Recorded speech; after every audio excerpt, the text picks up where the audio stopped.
Teu Pai que está oculto, vê o que está escondido e te dará a recompensa.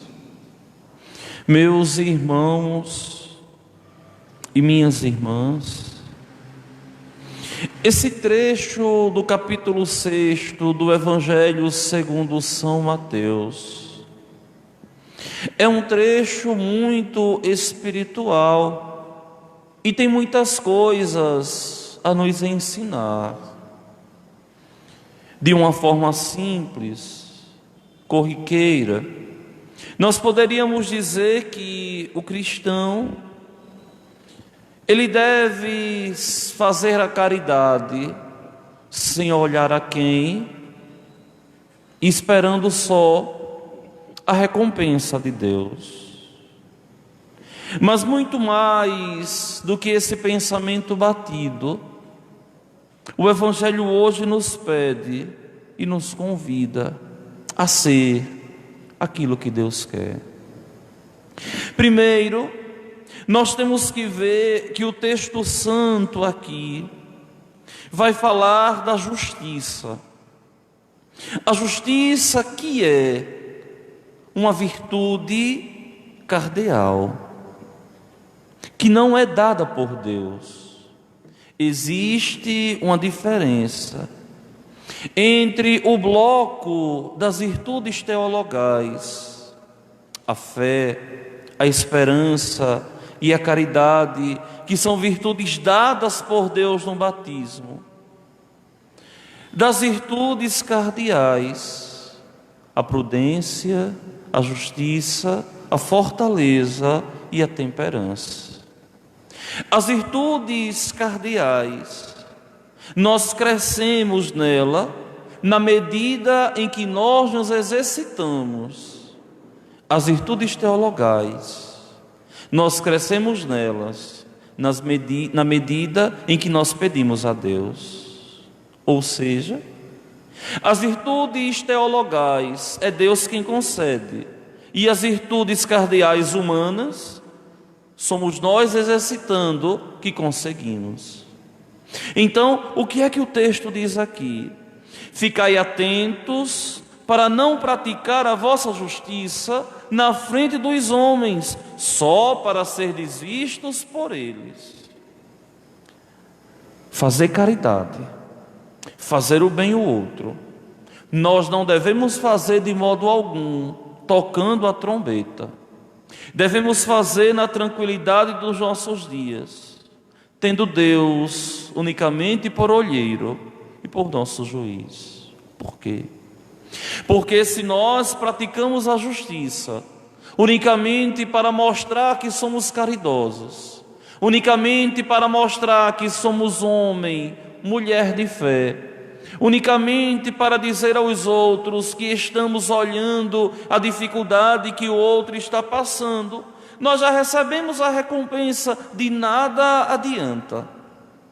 É preciso que nós compreendamos que devemos praticar a justiça por Deus, em nome de Deus, para Deus. É preciso que nós entendamos que aqueles atos de justiça que nós fazemos ao outro, é para Deus que nós fazemos. Vejam que é o próprio Senhor quem vai dizer: tudo aquilo que fizerdes em favor dos meus irmãos, foi a mim que tu fizestes. Ou seja, aquilo que nós fazemos ao outro, é por Deus que nós fazemos. Seja um simples copo de água, ou melhor, um copo com água para uma pessoa que está com sede, seja a construção de uma casa para um desabrigado. Devemos fazer em nome de Deus, por Deus, para Deus. Devemos compreender e entender que toda a bondade que nós fizermos nesse mundo ajuda na nossa salvação. Que tudo aquilo que nós fazemos em nome de Deus é para a nossa salvação. E nós não podemos de modo algum querer fazer tocando a trombeta, mostrando aos outros que nós fazemos. Seja caridoso em nome de Deus. Faça a bondade em nome de Deus. Muitas vezes eu fico abobado quando vejo nas redes sociais pessoas que têm até boas ações, mas ciumando, querendo humilhar aquele que está recebendo, ajudando, mas trocando a trombeta para todo mundo ver que o artista fulano está ajudando. Não. A quem compete ver, já vê a nossa bondade. Não é preciso que o outro veja. Não é preciso que a minha obra de caridade, que minha justiça feita, venha inflamar o meu ego, venha me crescer, venha mostrar que eu sou bom. Não. É preciso que nós compreendamos e entendamos que tudo que nós fazemos é para a honra e para a glória de Deus. Aqui se começa falando dessa esmola, dessa ajuda, da necessidade de ajudar o outro. De uma forma tão bonita, o Senhor diz: olha, que uma mão não saiba o que a outra faz. A tua bondade é tua e de Deus. É uma forma que o homem tem de se aproximar de Deus, de abrir o coração diante de Deus, e Deus vê que verdadeiramente nós estamos a serviço de Deus. Aquilo que nós temos, nós devemos ajudar a quem necessita. Aquilo que nós temos deve estar à disposição do outro, para o bem da humanidade, para que o outro possa usufruir das bênçãos e graças que Deus me dá. Quando foi a última vez, meu irmão, que você praticou uma obra de caridade? Uma obra de caridade sem ninguém te pedir, mas porque simplesmente o teu coração se sentiu tocado, desejoso. Quando foi que você, na simplicidade do seu dia a dia, recompensou as graças e as bênçãos que Deus derrama sobre a tua vida, num anonimato, na tranquilidade, só para Deus ver? Se você nunca fez isso, eu te aconselho em nome de Deus, faça. Faça uma obra de caridade sem ninguém saber, só você e a tua consciência diante de Deus. E pode pensar assim: eu estou fazendo porque o Padre me instigou. Faça em nome de Deus, e você vai ver como isso nos deixa em paz. Por quê? Porque nós somos abençoados e agraciados por Deus para fazer o bem, sim, para amparar o outro, para zelar do outro. Lembra-te das obras de caridade espirituais e corporais da igreja: vestir o nu, alimentar o faminto, aconselhar o ignorante, e tantos ensinamentos que a igreja nos faz, para que nós possamos cada vez mais ser perfeitos, como o Pai Celeste é perfeito, para que nós possamos cada vez mais ter esse nosso coração humanizado, como o coração de Jesus Cristo, tão divino, tão humano, tão de Deus.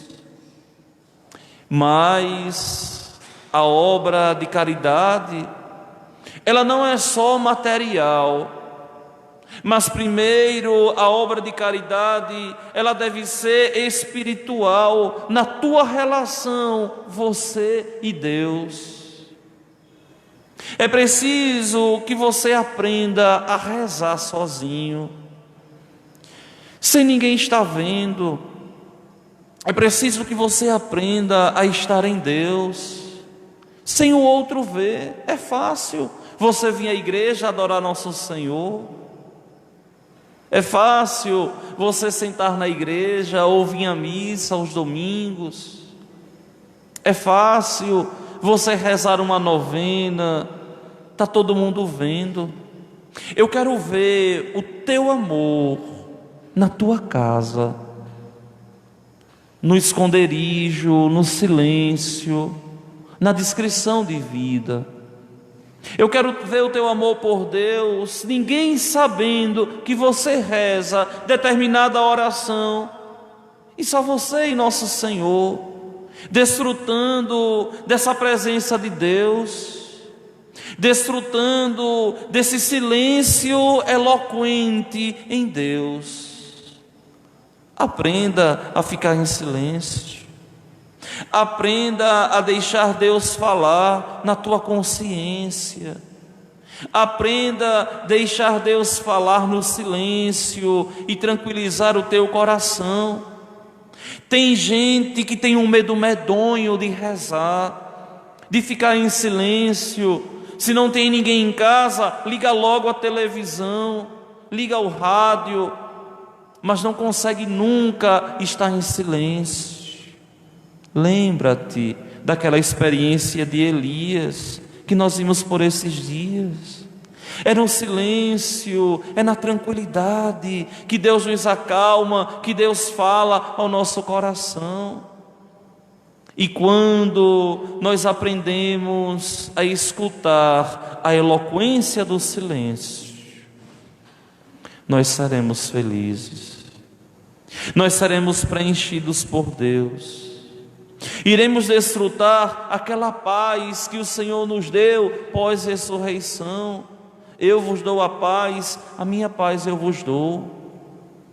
E vejam que o nosso coração, que a nossa consciência vive numa turbulência tão grande.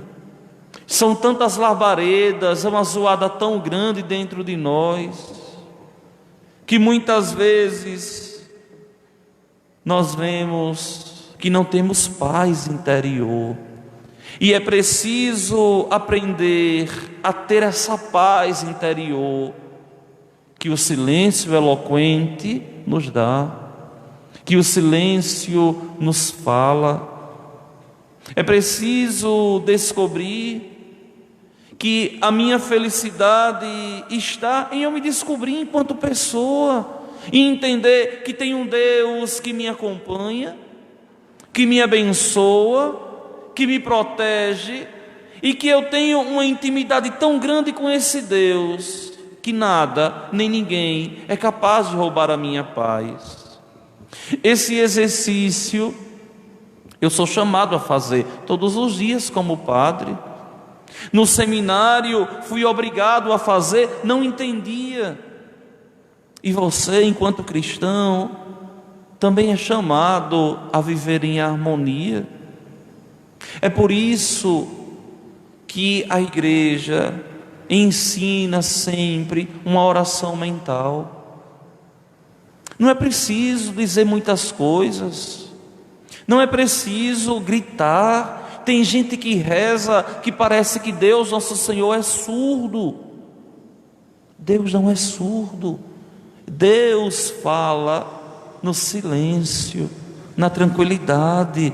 Deus fala no silêncio, na tranquilidade ao nosso ser. E é justamente da voz de Deus que as pessoas têm medo. É justamente dessa voz de Deus que martela as nossas consciências para nos fazer acertar, para nos fazer não desistir, para nos fazer permanecer, que as pessoas correm. Não corra da sua consciência, porque é lá, no âmago do teu ser, que nosso Senhor fala contigo. Não adianta se enganar, não adianta querer correr. É preciso aprender a se preencher em Deus, nesse silêncio, nessa tranquilidade, nessa paz que só Deus nos dá. Não é preciso muitas coisas não. Uma vez eu lembro que uma pessoa me perguntava assim: padre, mas se eu só pensar em algo e pedir a Deus mentalmente, já é oração? eu dizia: olha, meu filho, essa é a oração mais preciosa. Não é preciso dizer muita coisa, não. Faça você uma experiência tão simples, eu vou te dizer como. Eu sou um padre que eu gosto muito de imagens. A minha fé é muito visual. Eu gosto muito de contemplar o crucificado. Tanto é que todo o ambiente que eu estou tem cruz. Todo o ambiente que eu estou, eu gosto de colocar uma cruz. Se eu estou numa mesa, uma cruz está na frente. Se eu estou celebrando a missa, a cruz está na frente. Se eu estou estudando, uma cruz está na frente. Todo lugar estratégico que eu estou, eu gosto de colocar o crucificado. Por quê? Porque fala ao meu coração. Muitas vezes, na hora da dor, na hora da angústia, da dificuldade, não é preciso falar nada. É preciso só parar e contemplar a imagem. E a gente vê que ali o nosso coração começa a fazer prece, começa a pedir, começa a tranquilizar. Faça essa experiência tão simples. Busque ficar tranquilinho, contemplando uma imagem eloquente que se expressa tão bem, e veja como Deus utiliza esses sacramentais para nos falar ao coração. Porque, olha bem, você pode ter tudo, você pode humanamente ser tão realizado, até despertar inveja em tantas pessoas, porque o que mais nós temos hoje em dia são pessoas invejosas. Mas se você não fizer esse caminho tão longo do encontro consigo mesmo, você nunca vai ser feliz. E se existe uma viagem longa, é essa viagem para que possamos nos encontrar com nós mesmos. E esse encontro com nós mesmos nos faz escutar ao longo da vida, em muitos momentos, a voz de Deus, eloquente, que no silêncio nos fala. Meus queridos irmãos e minhas irmãs, nós não devemos rezar para o outro ver, nós devemos rezar para estar em comunhão com Deus. Nós não devemos fazer obras de caridade para o outro ver, mas nós precisamos fazer as obras de caridade para Deus ver que somos bons, e essa bondade nos vem de Deus. Vejam que nosso Senhor, Ele é tão simples. Ele vai dizer: quando orardes, não sejais como os hipócritas, que gostam de rezar em pé nas sinagogas, nas esquinas das praças, para serem vistos pelos homens. Em verdade eu vos digo, eles já receberam a sua recompensa. Ao contrário, quando tu orares, entra no teu quarto, fecha a porta e reza ao teu Pai que está oculto, e o teu Pai que vê o que está escondido te dará a recompensa. Se você está rezando e o outro vê você rezando, não tem problema. O que você não pode é rezar querendo que o outro veja, porque aí não tem sentido. Essa presença espiritual em Deus, essa forma de viver em Deus, levando uma vida interior, é o que vai de verdade nos dar essa harmonia, que nos vai fazer a consciência acusar, que nos vai fazer preencher essa sede de infinito, essa sede de Deus que nós temos. Isso aqui ninguém pode fazer por você, só você. Então, eu não tenho outra coisa mais a te dizer. Unicamente procure Deus com sinceridade de coração. Procure Deus com sinceridade de coração. E ao encontrá-lo, você vai ver que a sua vida nunca mais será a mesma.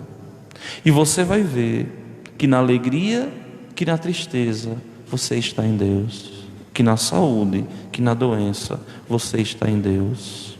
E que os maledicentes, que os invejosos, que aqueles que querem te derrubar, serão incapazes de atentar contra ti, porque tu serás um agraciado, porque tu serás um abençoado, e a vitória que pertence a Deus, ninguém tirará de tuas mãos. Que Deus, nosso Senhor, assim nos faça ser um amigo íntimo dele, como São João um dia foi, como São João na eternidade ainda o é. Que Deus, nosso Senhor, nos inspire a todos os dias termos sede dele, e sentindo essa sede dele, possamos nos preencher, para que possamos todos chegar aos céus. A igreja é sábia. São 2000 anos da instituição mais antiga do mundo, uma verdadeira fábrica de santos, de homens e de mulheres que vivem em harmonia em Deus, que viveram santamente e que o bem ao mundo fizeram com tanta dignidade, que brilham como as estrelas dos céus na constelação que pertence ao Senhor. Amém. Vamos ficar de pé e vamos todos juntos elevar a Deus os nossos pedidos e as nossas preces.